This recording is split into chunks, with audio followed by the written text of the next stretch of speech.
Mr. Chancellor, it is now my pleasure to introduce Dr. Pierre Coulombe. Dr. Coulombe joined the National Research Council of Canada as president in 2005. In announcing his appointment, the Honorable David Emerson, who was at that time Minister of Industry, stated, "With a wealth of experience in university, public and private sectors, Dr. Coulombe is well equipped to support the commercialization of science, making Canada more innovative and competitive in the development, deployment, and use of new technologies. I look forward to the continued growth of Canada's research base and the success of the NRC under his leadership." Prior to heading up the federal government's leading science and technology organization, Dr. Coulombe worked as a private industry executive, a consultant, a professor, and a senior official for the Quebec government. His former roles include Chairman of the Board and CEO of the Centre de Recherche Industrielle du Québec, as well as President and CEO of both the Centre de Recherche Informatique de Montréal and Infectio Diagnostics Incorporation, where he helped showcase Canada's leadership in medical research and diagnostic technology, completing rounds of private equity financing and negotiating major research contracts. Dr. Coulombe's various public service positions with the Quebec provincial government culminated in his Assistant Deputy Minister appointments for technology with the Provincial Ministry of Industry and Commerce. Earlier in his career, he served as Director for Technological Innovation with the Quebec Ministry of Higher Education and Science, and he was a senior executive with the Ministry of Science and Technology, a department in the Quebec government that he helped establish in 1984. In the academic world, Dr. Coulombe was a Medical Research Council scholar and a professor of medicine at the Université Laval in Quebec. He holds the PhD in experimental medicine, a Bachelor of Science degree in engineering physics, and a BA. Dr. Coulombe completed his research training at the Yeshua University of New York and the University of Minnesota. It's with great pleasure that I invite now Dr. Pierre Coulombe to deliver the Convocation address.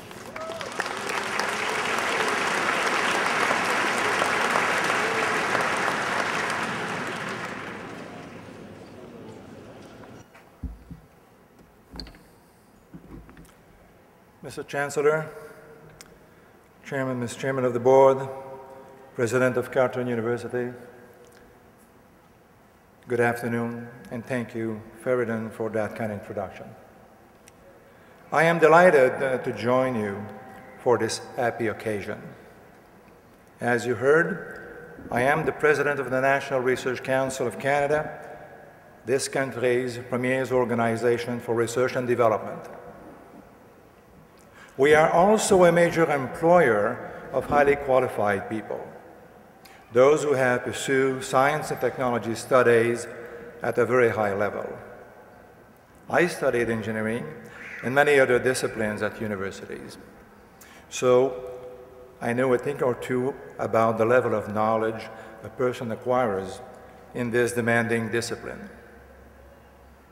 In 1972, I was awarded a bachelor degree in physics engineering from l'Université Laval. It was a different era. This was the year email was first invented, although it wasn't to become popular for at least another couple of decades. It was the year that the Watergate scandal broke in Washington. It was just 3 years after the first lunar landing. Much has changed since then, and today I'm going to discuss how I think these changes will affect your lives. You are graduating at the most important time in the history of engineering and scientific disciplines. When I graduated, it was exceedingly difficult to even get an interview for an engineering job. Unfortunately, I chose to follow a different path and pursued medical studies and became a medical researcher. But I watched as my engineering friends applied for jobs. Fast forward 36 years. Last week, my daughter graduated from the civil engineering program at my alma mater. Within weeks, she had obtained 6 jobs interviews and received jobs offers from all of them. Now, you may imagine I am very proud of my daughter, but I admit that her success is not so unusual. For those of you who are just about to receive your bachelor diplomas, your situation is dramatically different than mine was in 1972. What has changed? Why is today's society so engineering friendly? Our culture as an economy has shifted fundamentally since 1970s. Back then, we were primarily a resource-based economy. Although our natural resources are still important today, we have shifted fundamentally. Canada is now a knowledge economy, and you, as engineers and scientists, possess just the kind of knowledge everyone is looking for. As I said, my daughter is a civil engineer now. For her, finding a job was almost straightforward. Her skill was among the most sought after in the engineering sciences. The Association of Consulting Engineers of Canada released a study some years ago that explored an alarming reality in Canada. A reality I'm sure you have discussed with your colleagues and your professors. Nearly 60% of our infrastructures, things like road and bridges, energy system and drinking water system, are between 50 and 150 years old. These are the very assets that have provided Canada with its enviable quality of life. Our infrastructure contributes immeasurably to our robust economy. By 2027, 50% of that infrastructure will have reached the end of its lifespan. The Government of Canada $33 billion Building Canada plan is providing stable, predictable funding to municipalities for priorities such as water and wastewater infrastructures, public transit, and local roads. The 7-year plan invests in infrastructures that support a growing economy, a cleaner environment, and more prosperous communities. For civil engineers, this is an age of great opportunity. Those of you pursuing other engineering disciplines are just as fortunate. Our electrical engineers are in constant demand in Canada, which is renowned as a leader in information and communications technology. In ICT, the landscape is changing so swiftly that nobody can predict the future beyond the certainty that it will change profoundly over the long term. Environmental engineering offers many opportunities as well. Environmental regulations are certain to become increasingly stringent as the world reacts to climate change and rising level of pollutions. Advanced material engineering, mechanical engineering, all will be needed to support Canada's leaderships in technologies in the field like aerospace, biotechnology, hydraulics, and fuel cells. You are all ideally positioned to succeed professionally in this country. In fact, you are among our most sought-after professionals. Canada is on the leading edge of the engineering disciplines. I have just outlined, and we have the support of a federal government that has made science and technology innovation a top priority. Prime Minister Stephen Harper introduced the Science and Technology Strategy in May of last year. This strategy targeted new funding and programs to research areas of Canadian strengths and opportunity. The Government of Canada is also investing in the people who will be doing the research. Budget 2008 will strengthen the ability of Canadian universities to attract and retain top science leaders with a $21 million over 2 years to establish up to 20 Canada Global Excellence Research Chairs. Looking to the next generations of scientists and engineers, the government is also providing $25 million over 2 years to establish a new Canada Graduate Scholarship Award for top Canadian and international doctorate students. Guided by the S&T strategy, an additional investment of $650 million over the next 3 years will help to secure Canada's leadership in the global marketplace through research and innovation. But all of these good news doesn't mean you won't have to face and overcome a variety of challenges throughout your career. Technology is changing at an increasingly rapid pace. You will face challenges that my graduating class in 1972 never dreamed of. Indeed, challenges we cannot dream of today even. Where will be the Internet in 5 or 10 years? What about our country's physical and virtual security?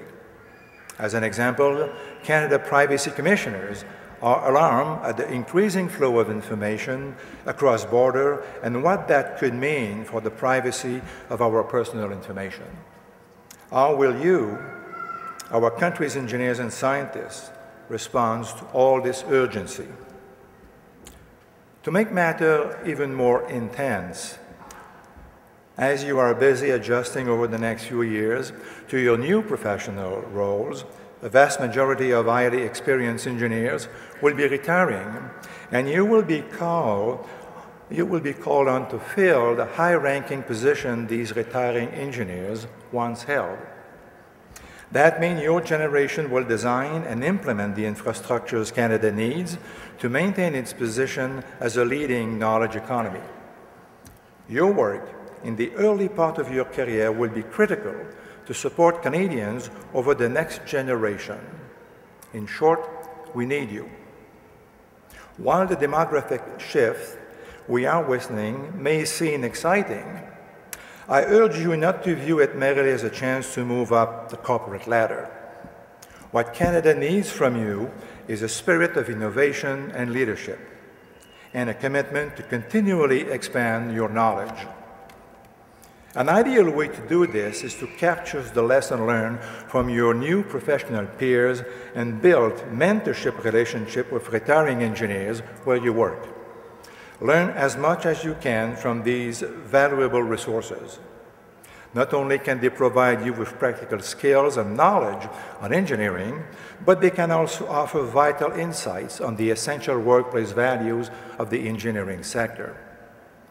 As you move into your new career, we also need you to demonstrate integrity and accountability every day in your professional lives. Someday, when you are running a business or a large national program, and there are a dozen new projects on the go, it will take character and commitment from you to produce superior results. You will have to resist the temptation to cut corners so you can move on to the next sale or a new initiatives. No matter what jobs you take, you must display that character on a daily basis. It is no exaggeration that a large part of Canada's futures depend on it. Some of you will choose to be researchers rather than entrepreneurs. For those who do, the National Research Council of Canada provides more opportunity than any other in the country.